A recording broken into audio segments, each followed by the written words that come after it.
Have you ever felt like no matter how hard you try, true happiness stays just out of reach? You follow the rules, you do what's expected, you seek love, success, even inner peace, but something still feels off. There's a weight you carry, sometimes heavy, sometimes silent, and you wonder, why does life hurt so much, even when I'm doing everything right? You're not alone. This question has been asked for thousands of years, and the Buddha gave us an answer. Not just a spiritual one, but a deeply practical one. Today, we'll explore that answer. We'll look deeply into why we suffer, how we create that suffering within ourselves, and most importantly, how we can begin to release it. This isn't just philosophy. This is about your daily life, your heart, your peace. Let's begin. In Buddhism, the word for suffering is dukkha, but dukkha doesn't just mean physical pain. It means something deeper, a kind of dissatisfaction, a friction that lives in the background of everyday life. It's the feeling of being late for something, but you don't know what. The sense that no matter how hard you try, something is missing, something just beyond your reach.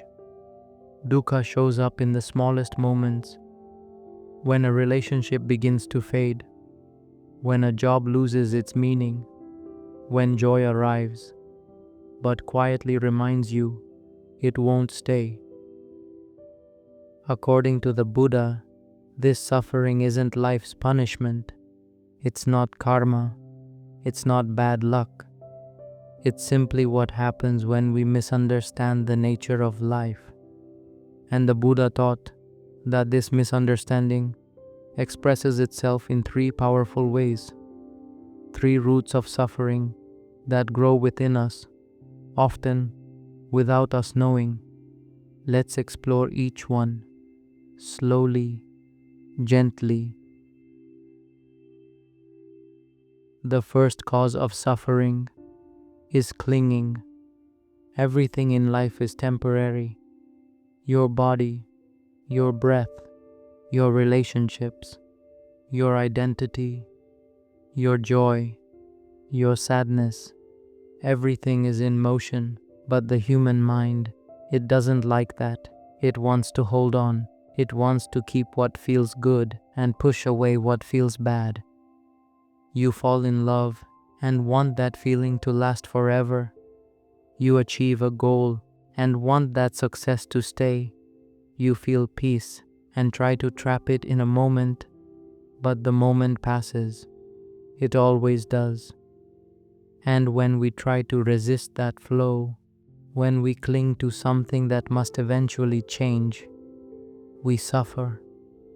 Imagine holding a handful of sand. The tighter you squeeze, the more it slips through your fingers. The same is true for life. Clinging is our way of saying, don't change. Please stay just like this. But everything changes. That's not a flaw in the system. That is the system. Letting go isn't giving up. It's giving in to the truth that was always there. The truth that nothing lasts. And that's okay. The second cause of suffering is the illusion of control. We live in a world that teaches us, take charge of your life, manifest your destiny, control your future, and while taking responsibility is empowering, trying to control the uncontrollable is exhausting. Have you ever tried to control someone else's opinion of you? Tried to make someone stay who was already drifting away? Tried to predict every step of a future that hasn't arrived? It doesn't work, and in the effort, we suffer. The Buddha taught that the desire to control is rooted in fear, fear of the unknown, fear of loss, fear of being out of control. But here's the truth: the weather changes, people change, even you are not the same from moment to moment. Control is an illusion, a comforting one, but still an illusion. The tighter we try to hold the steering wheel of life, the more we realize there's no roadmap, no guarantee. Peace begins the moment we stop fighting reality, the moment we say, "This is not what I expected, but it's what is." That acceptance is freedom. The third cause of suffering is craving. This is one of the most misunderstood ideas in Buddhism. Craving isn't just wanting something, it's needing it. Believing you can't be okay unless you have it. It's the endless chase. More money, more success, more attention, more meaning.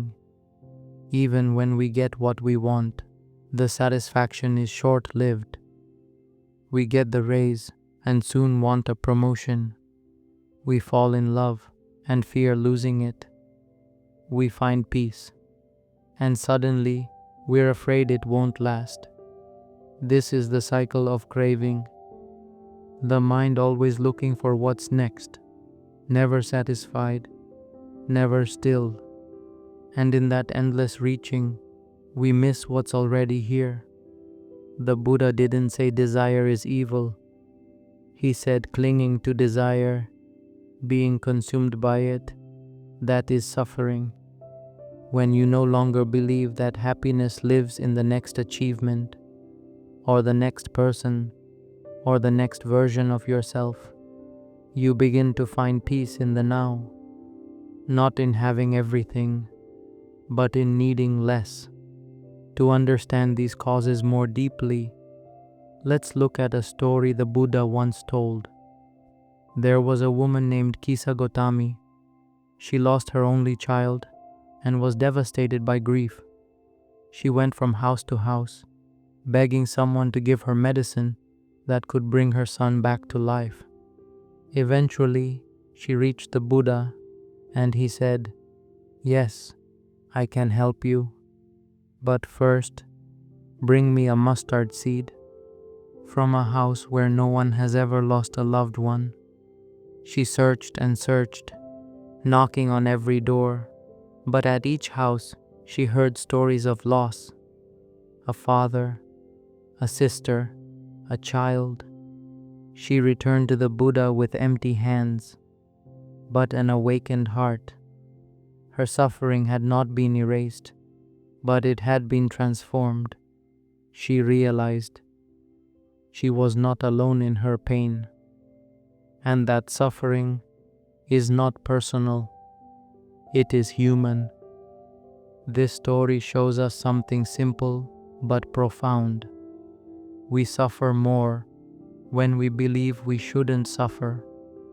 When we think this shouldn't be happening, we create a second layer of pain. But when we say, "This too is part of being alive," the pain softens. It becomes something we can hold, something we can understand, and eventually, something we can release. The Buddha didn't just name the causes of suffering, he offered a way out. Not a quick fix, not a promise of perfect peace, but a path, known as the Noble Eightfold Path. Today, we'll focus on 3 practices from that path, 3 powerful shifts that can slowly begin to free us. The first is detachment, but don't confuse this with apathy. Detachment doesn't mean you stop caring. It means you stop clinging. You can love someone deeply and still let them grow. You can enjoy success and not make it your identity. You can feel peace and not fear its ending. Detachment is about allowing life to flow through you without needing to control every part of it. The second is surrender, not in weakness, but in wisdom. When something doesn't go your way, try this. Instead of reacting, pause, breathe. Ask yourself, what if I didn't fight this? What if I allowed this moment to be exactly as it is? You'll feel it, a subtle shift, a loosening. That's surrender, and within it is strength.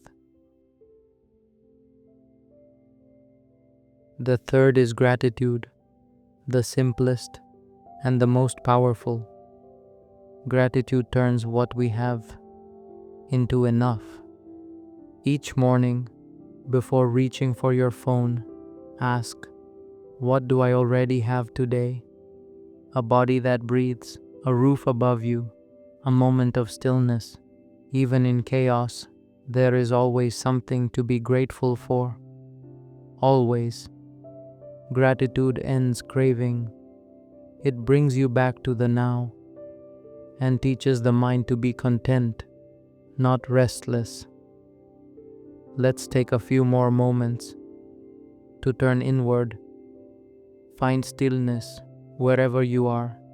Close your eyes if you can. Let your shoulders drop. Let your breath deepen. Now imagine you're standing beside a river. The water is flowing gently, never stopping, always moving. This is your life. See the thoughts passing by like leaves floating downstream.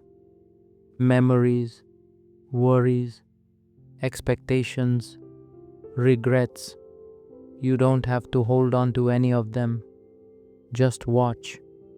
Let them come. Let them go. Now bring to mind something you've been resisting, a truth you haven't wanted to face, a change you've been afraid to accept. Hold it gently. Don't push it away. Say to yourself, this is part of the flow. And breathe. This is how we begin. By being present, by being real, by being kind, especially to ourselves. You've just taken a step that many never do. You've looked into the heart of suffering, not to avoid it, but to understand it. That's rare. That's powerful. You now know the three roots: clinging, control, and craving. You've seen the second arrow. You've reflected. You've breathed. And maybe, just maybe, you've softened a little. That's how peace begins. Not with a breakthrough, but with a breath. Keep walking this path. Keep pausing. Keep noticing where you resist. And gently let go. You don't need to become someone else. You just need to come back to yourself. And when you forget, when life gets loud again, remember this truth. Suffering is not the end of the story.